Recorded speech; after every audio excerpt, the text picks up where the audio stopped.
DSC preparation కి మిగిలిన తక్కువ సమయాన్ని డిఎస్సి 2024 యాప్ లేదా DSC2024.com తో జాబ్ ని సాధించండి.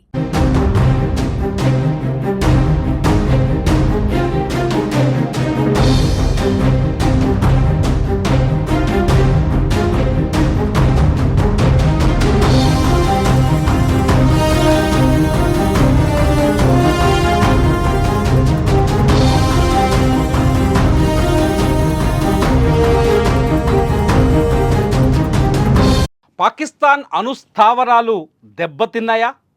కిర్నా పర్వతాల్లో ఉన్న అణుస్థావరాలు సర్వనాశనమయ్యాయా? ఎందుకు పాకిస్తాన్ భయపడిపోతుంది? ఎందుకు పాకిస్తాన్ యుద్ధం అంటే వెనకడుగు వేస్తుంది?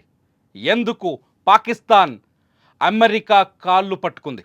ఈ డాట్లన్నీ కలుపుతుంటే పాకిస్తాన్ మొదటి నుంచి ఏదైతే బెదిరింపులకు పాల్పడుతుందో, అణుబాంబులు వేస్తామని 130 అణుబాంబులు మన దగ్గర ఉన్నాయని బెదిరింపులకు పాల్పడుతుందో, ఆ బెదిరింపులకు పాకిస్తాన్ ఇప్పుడు దెబ్బతిన్నట్టే కనిపిస్తోంది.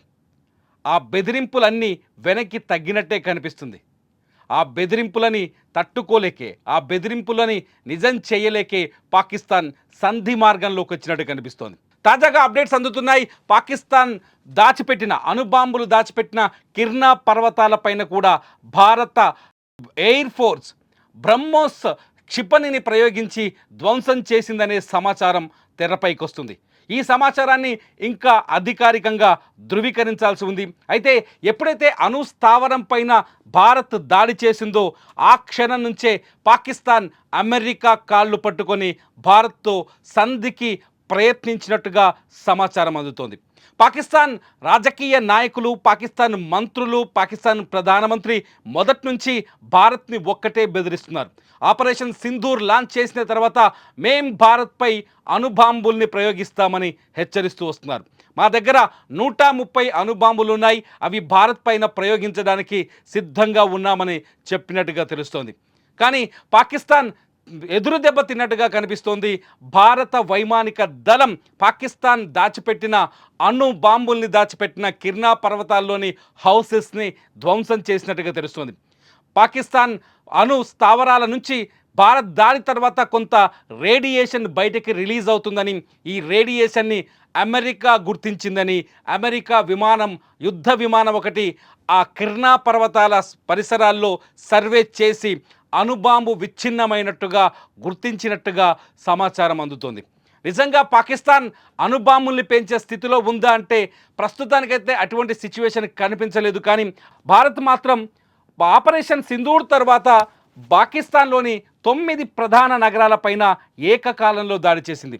90 నిమిషాల్లో 11 పాకిస్తాన్కి సంబంధించిన యాంటీ డిఫెన్స్ సిస్టాన్ని సర్వనాశనం చేసింది. అక్కడి ఎయిర్ బేసులు కూడా నాశనం చేసి వచ్చాయి భారత బలగాలు.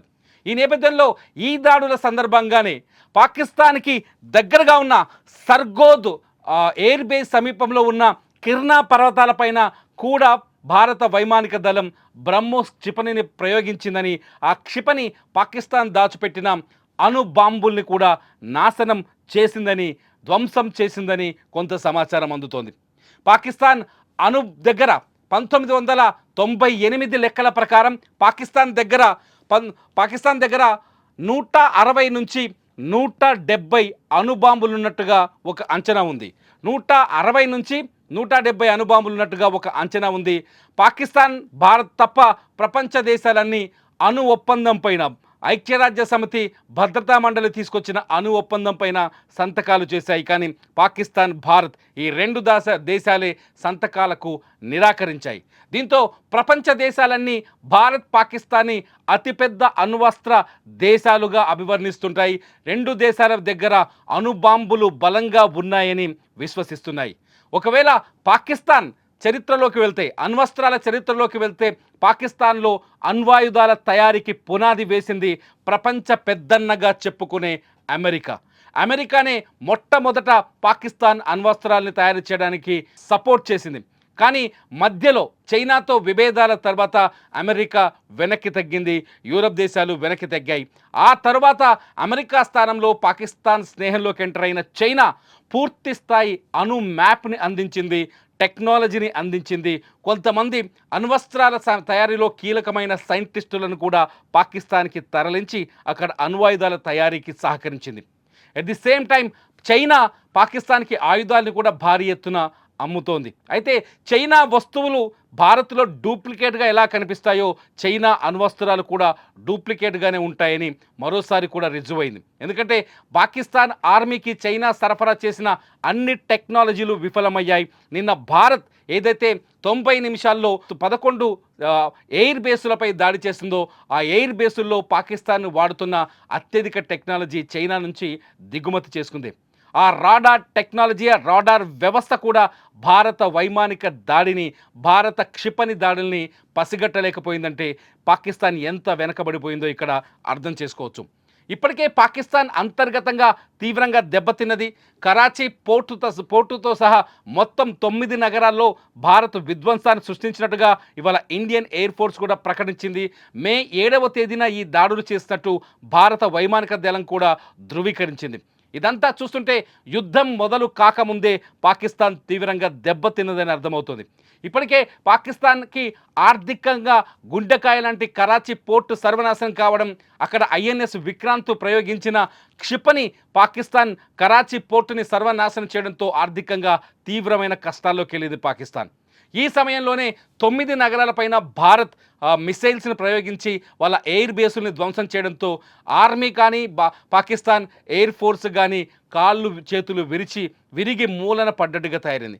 ఈ పరిస్థితుల్లో భారత్ని భయపెడుతూ వచ్చిన, అణుబాంబులేస్తామని భయపెడుతూ వచ్చిన పాకిస్తాన్కి మరో బండరాయి పడ్డట్టుగా కనిపిస్తోంది.